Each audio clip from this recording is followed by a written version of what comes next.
বর্বর ইসরায়েল তাদের ইচ্ছা হামাসের উপর চাপিয়ে দিতে পারবে না এবং ফিলিস্তিনিদের নিরাপত্তা নিশ্চিত হচ্ছে না এমন কোনো চুক্তিও মানা হবে না বলে ঘোষণা দিয়েছেন মুক্তিকামী সংগঠন হামাসের প্রধান নেতা ইসমাইল হানিয়ে।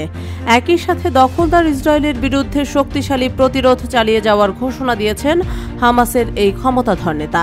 বছরের পর বছর ধরে ইসরায়েলি বাহিনীর বর্বর নিপীড়নের শিকার হয়ে আসছে পুরো গাজা উপত্যকা এবং সেখানে বসবাসরত সাধারণ ফিলিস্তিনিরা। এরই জেরে গত বছর ৭ অক্টোবর মুক্তিকামী সংগঠন হামাস এই নির্বিচার নির্যাতনের বিরুদ্ধে সোচ্চার অবস্থান গ্রহণ করে এবং ইহুদিবাদী ইসরায়েলের বিরুদ্ধে পুরোদমে যুদ্ধে নামে। তবে হামাসের কাছে হেরে যাওয়ার ভয়ে বর্বর ইসরায়েলি বাহিনী তাদের নৃশংসতার মাত্রা দিন দিন বৃদ্ধি করেই চলেছে। তবে হামাসও চুপ করে বসে থাকা নয়। নিরীহ ফিলিস্তিনিদের মুক্ত করার পণ নিয়ে যুদ্ধক্ষেত্রে নামা হামাস স্বাধীনতা অর্জন না হওয়া পর্যন্ত তাদের সংগ্রাম চালিয়ে যাওয়ার ঘোষণা দিল।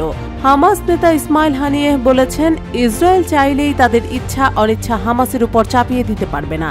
তিনি আরও বলেন, ফিলিস্তিনিদের নিরাপত্তা নিশ্চিত হচ্ছে না এমন কোনো চুক্তি কোনো অবস্থাতেই মানবে না হামাস।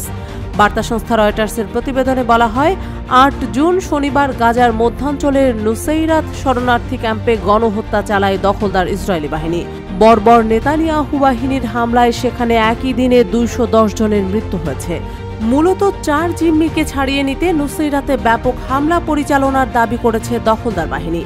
বর্বরোচিত এ হামলার পর এক বিবৃতিতে হামাস প্রধান বলেছেন, আমাদের সাধারণ মানুষ আত্মসমর্পণ করবে না এবং এই অপরাধী শত্রুদের বিরুদ্ধে আমাদের প্রতিরোধ অব্যাহত থাকবে।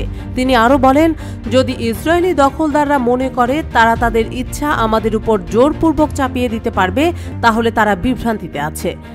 এদিকে দখলদার ইসরায়েল ব্যাপক হামলা চালিয়ে ৪ জিম্মিকে ছাড়িয়ে নিতে পারলেও এটিকে তাদের জন্য একটি পরাজয় হিসেবে অভিহিত করেছেন হামাসের জ্যেষ্ঠ নেতা সামি আবু জুহরি। তিনি বলেছেন, ৯ মাসের যুদ্ধের পর ৪ জিম্মিকে ফিরে পাওয়া একটি পরাজয়। এটি তাদের উল্লেখযোগ্য কোনো অর্জন নয়। প্রসঙ্গত উল্লেখ্য যে ইসরায়েলি সামরিক বাহিনী জানিয়েছে, গাজার নুসেইরাত এলাকা থেকে ৪ জিম্মিকে জীবিত উদ্ধার করেছে তারা। এর মধ্যে একজন রাশিয়া থেকে ইসরায়েলে গিয়েছেন। ৭ অক্টোবর যখন হামাস অভিযান চালায় তখন তিনি নোভা গান উৎসবে নিরাপত্তারক্ষীর দায়িত্ব পালন করছিলেন। ৪ জিম্মির মুক্তির পর ইসরায়েলি প্রধানমন্ত্রী বেনিয়ামিন নেতানিয়াহু হামাসের হাত থেকে বাকি জিম্মিদের মুক্ত করার প্রত্যয় জানান। আবার এদিকে গাজায় আটক জিম্মিদের মুক্তির আহ্বান জানিয়ে শনিবার তেল আবিবে নেতানিয়াহু সরকারের বিরুদ্ধে নিয়মিত বিক্ষোভ হয়েছে। বিক্ষোভকারীরা শহরের রাস্তা অবরোধ করে একত্রিত হয়ে মিছিল করেছে। এক পর্যায়ে বিক্ষোভকারীদের ছত্রভঙ্গ করতে জলকামান ব্যবহার করে পুলিশ। আটক করে বেশ কয়েকজন বিক্ষোভকারীকে।